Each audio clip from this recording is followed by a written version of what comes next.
একটি অন্নপূর্ণা পুজোর প্যান্ডেল আমি এসেছি। এটা আপনাদেরকে দেখাচ্ছি, দেখুন এটা একটা প্যান্ডেল, তার গেট। আমি গেট দিয়ে ঢুকছি। অন্নপূর্ণা পুজো হচ্ছে, তার একটি গেট আপনাদের দেখাচ্ছি। আপনারা দেখুন, সুন্দর লাগবে।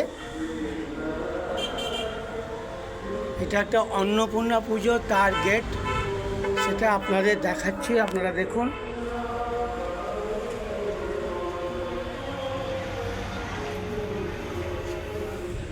আমরা এসে গেছি।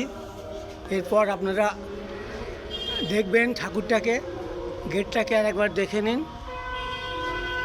এটা হচ্ছে গেট, গেটটা আপনাদের দেখালাম। এরপর আপনাদেরকে মায়ের মূর্তি দর্শন করাবো।